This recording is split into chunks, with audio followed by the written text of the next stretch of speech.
עכשיו אנחנו לשני סיפורים שלנו. מצד אחד היו חיילים חרדים ששירתו בצה"ל, שירות במסגרת הנחל החרדי, והם אומרים, הלו, שכחתם לקחת אותנו למילואים, נא לקחת אותנו למילואים. ולידם ישנם אנשים שהם חרדים לשעבר, אי אפשר להגיד חרדשים, כמו דתל"שים. חרדשלים, חרדשלים כזה, לא נשמע טוב.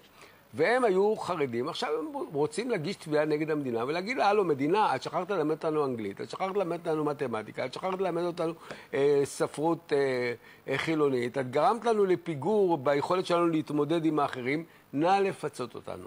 שניים כאלה נמצאים באולפנינו בירושלים, ערב טוב לך משה ליפשיץ. ערב טוב. וערב טוב לך מוטי בר-לב. ערב טוב. מר ליפשיץ, בוא נתחיל איתך. היכן שירתת ומדוע לא רוצים לגייס אותך למילואים? אני שירתתי בנצח יהודה, שירות מלא של 3 שנים.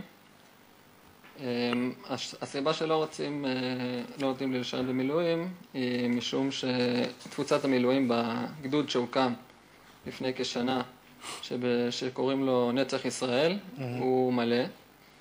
ישנם מאות בוגרים של הנחל החרדי שמשתחררים כל שנה, שאין להם מקום להיות בו בגדוד מילואים. אז למה שלא יש 2 גדודי מילואים? זה מה שאנחנו רוצים. ואתם נניח, ואם היו מפנים אותך לגדוד חי"ר אחר, גדוד חי"ר מעולה אחר, של יוצא גולני, גבעתי, נחל, זו בעיה מבחינתך?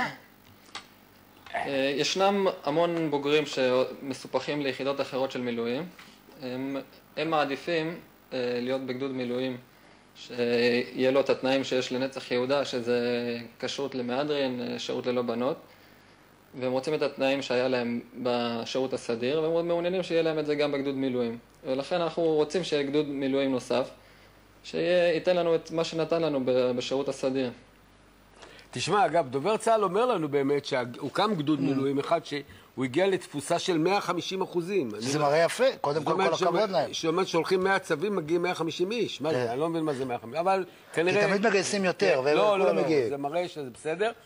הלוחמים המשוחררים שלא הצליחו לשלב אותם, נכנסים למאגר של כוח אדם ייחודי לאוכלוסייה זו, שם יוחלט מה לעשות. יש להדגיש כי לאור ייחודיות האוכלוסייה וצרכיה, לא ניתן לשבץ את המשוחררים ממנה בשאר גדודי המילואים.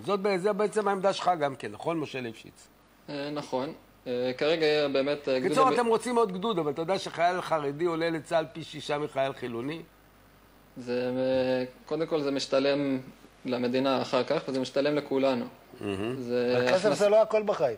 הכנסת הציבור החרדי אל האוכלוסייה ולחברה האזרחית, וזה דבר ראשון במעלה. איך קיבלו אותך כחי"רניק? מאיפה אתה? מאיזה תפוצה חרדית אתה? אתה ירושלמי? אני ירושלמי, אני אולי משתייך לציבור החרדי ליטאי. ליטאי אתה. אני מתאר שיש לך אחים, אחיות, אחים. ליטבק. ליטבק אתה. אחיך גם שירתו? יש לי אח שהשתחרר לפני כחודשיים. הוא שירת במסגרת באמת של חוק טל, הוא למד בישיבת מיר שנמצאת במאה שערים.